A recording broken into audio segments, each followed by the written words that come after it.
Friendly person ఈ పద్ధతిలో చెప్పారు. సార్ మోహన్ బాబు అరెస్ట్ హైకోర్టులో నో రిలీఫ్. మోహన్ బాబు నిజంగా మనం మాట్లాడాం కదా, వాళ్ళ యూనివర్సిటీ మోహన్ బాబు యూనివర్సిటీ దాంట్లో ఇద్దరు పిల్లల్ని ఎస్ఎఫ్ఐ స్టూడెంట్స్ నువ్వు కిడ్నాప్ చేయటము, దాని మీద వాళ్ళు తిరుత్తని పోలీస్ స్టేషన్లో ఫిర్యాదు ఇచ్చారు.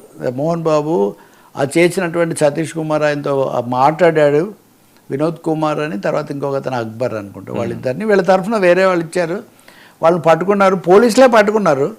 పట్టుకొని మోహన్ బాబుతో ఆయన ఫోన్లో మాట్లాడాడు అనేది ఎస్టాబ్లిష్ చేస్తూ వాళ్ళు ఎఫ్ఐఆర్ చేశారు. మోహన్ బాబు కోర్టుకు వెళ్ళారు, అమరావతి హైకోర్టుకు, ఆంధ్రప్రదేశ్ హైకోర్టుకు. ఈ ఎఫ్ఐఆర్ రద్దు చేయాలి, నాకు రక్షణ కల్పించాలి, నాకు సంబంధం లేదు అంటే ఆయన వెళ్ళలేదు, ఆయన తరఫు అడ్వకేట్. అసలు ఆ సమయంలో మా క్లయింట్ అక్కడ లేనేలేరు అని ఉంటే వాళ్ళు చెప్పారు ఆయన లేడు, కానీ ఫోన్లో మాట్లాడి అవన్నీ పూర్తిగా రికార్డ్స్ అన్నీ ఉన్నాయి. చాలా అన్యాయం కదా, విద్యార్థులు కలెక్టర్ ఆఫీస్ దగ్గర ధర్నా చేస్తామని వెళ్తుంటే వాళ్ళని మార్గ మధ్యంలో ఆపి, అది కూడా 3 వాహనాలతో టైటిల్ పెట్టుకొని మరి లేబుల్ ఉన్నవి కూడా వెళ్ళి చేయడం చాలా అన్యాయం. చెన్నైలో అయిందండి కేసు, మన హైకోర్టులోనే, ఆంధ్రప్రదేశ్ హైకోర్టులో విచారణ జరిగింది. జరిగితే న్యాయస్థానం అరెస్ట్ చేయొద్దు అని ఉత్తర్వులు ఇవ్వడానికి నిరాకరించింది. మేము పూర్తి వాదనలు విన్న తర్వాతే మేము నిర్ణయానికి రాగలుగుతాము అంటే అరెస్ట్ అయ్యే అవకాశం ఉన్నట్టే కదా. అరెస్టును ఆపడానికి హైకోర్టు అనుమతి ఇవ్వలేదు అంటే దాని అర్థం అరెస్టు అయ్యే అవకాశం అట్టిపెట్టినట్టే కదా. కాబట్టి ఎప్పుడైనా అరెస్ట్ కూడా కావచ్చు.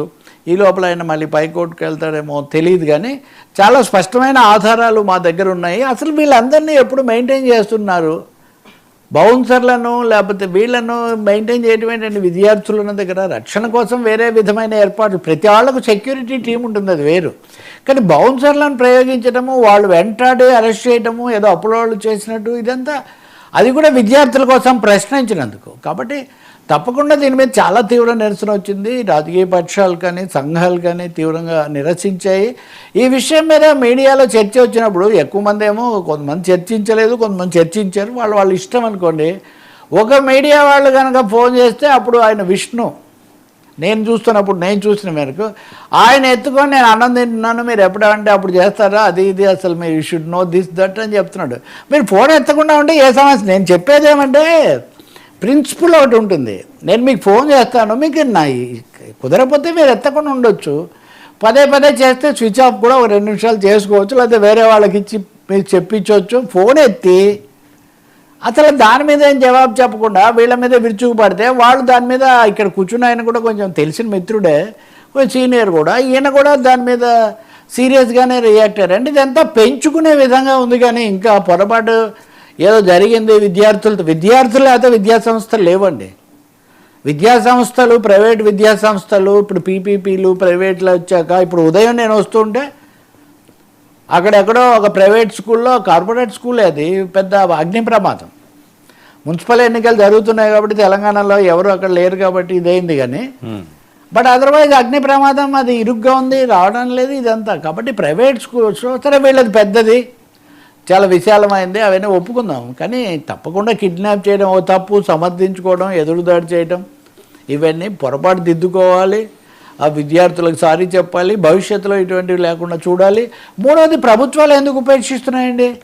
మీరు ప్రభుత్వం దగ్గర తీసుకొని కూడా పిల్లల దగ్గర కోట్ల ఫీజులు వసూలు చేస్తున్నారని 22 కోట్లు ఫైన్ వేశారు. 22 కోట్లు ఫైన్ కట్టలా అంటే ప్రభుత్వానికి కూడా ఇక్కడ చేయాల్సింది ఏం చేయలే, అన్ని కోర్టుల్లో సాగదీతే.